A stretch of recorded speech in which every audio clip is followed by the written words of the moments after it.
নির্বাচনী কর্মকর্তাদের যে কোনো চ্যালেঞ্জ মোকাবিলায় প্রস্তুত থাকার নির্দেশ দিয়েছেন প্রধান নির্বাচন কমিশনার এএমএম নাসির উদ্দিন। নির্বাচন কমিশনার আনোয়ারুল ইসলাম সরকার বলেছেন, আগামী জাতীয় সংসদ নির্বাচন হবে সবচেয়ে বেশি ঝুঁকিপূর্ণ। বিএনপি মহাসচিব মির্জা ফখরুল ইসলাম আলমগীর বলেছেন, নির্বাচন হতেই হবে এবং ঘোষিত সময়েই হবে, না হলে ফ্যাসিবাদ ফিরে আসার আশঙ্কা থেকেই যাবে।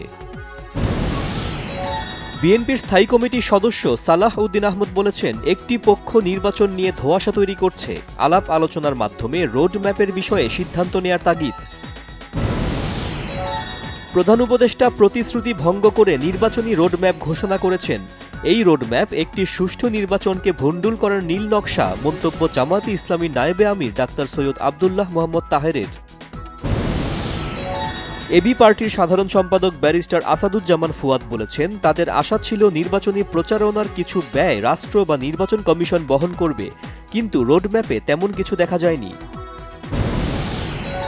গণসংহতি আন্দোলনের প্রধান সমন্বয়কারী জোনায়েদ সাকি বলেছেন, ফ্যাসিস্ট সরকারের পতন হলেও ফ্যাসিস্ট স্বৈরাচারী ব্যবস্থা এখনো পরিপূর্ণভাবে উচ্ছেদ করা যায়নি।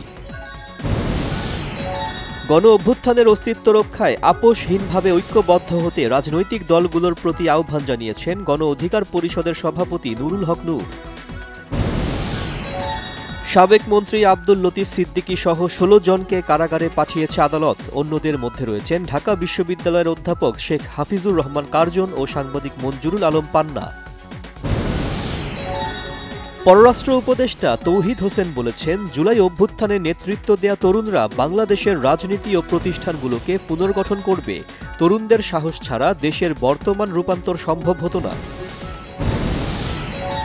ডাকসু নির্বাচনে ক্যাম্পাসে সেনাবাহিনী মোতায়েনের পরিবেশ তৈরি হয়নি মনে করে ছাত্রদল। দোষারোপের রাজনীতি চলছে, অভিযোগ শিবিরের।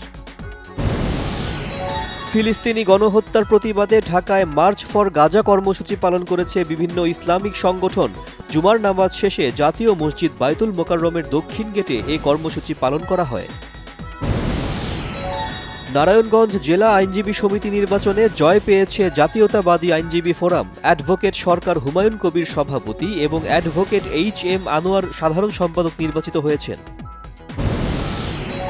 বেশিরভাগ সবজির কেজি ৮০ থেকে ১০০ টাকা, মসুর ডালের কেজি ১৫০ টাকা। মাছ মুরগির দাম চড়ছেই, আরও কমেছে ডিমের দাম। রোহিঙ্গা শরণার্থীদের জোর করে তাড়িয়ে দিচ্ছে ভারত, ডুবিয়ে মারছে উত্তাল সাগরে, অভিযোগ জাতিসংঘের। ইরানের ওপর নতুন নিষেধাজ্ঞা আরোপে তোড়জোড় চালাচ্ছে যুক্তরাজ্য, জার্মানি ও ফ্রান্স। কাল শুরু হচ্ছে বাংলাদেশ নেদারল্যান্ডস টি-20 সিরিজ। এশিয়া কাপ নয়, পারফরমেন্স ধরে রাখাই বড় চ্যালেঞ্জ কোচ সিমন্সের কাছে। সাফ অনূর্ধ্ব-17 নারী চ্যাম্পিয়নশিপে ভুটানের সঙ্গে ১-১ গোলে ড্র করেছে বাংলাদেশ। এই ড্রয়ে শিরোপা দৌড়ে বাংলাদেশ অনেকটাই পিছিয়ে গেল। আর্জেন্টিনার চূড়ান্ত দলেও টিকে গেছেন তরুণ স্ট্রাইকার হোসে লোপেজ। বাদ গেছেন ডিফেন্ডার ফাকুন্দো এবং ফরওয়ার্ড আনহেল। কাল্পনিক ব্যান্ড কে-পপ নিয়ে মাতামাতি দুনিয়া জুড়ে। এরই মধ্যে ২৩ কোটি ৬০ লাখ ভিউ হয়েছে মিউজিক্যাল অ্যানিমেশনটির।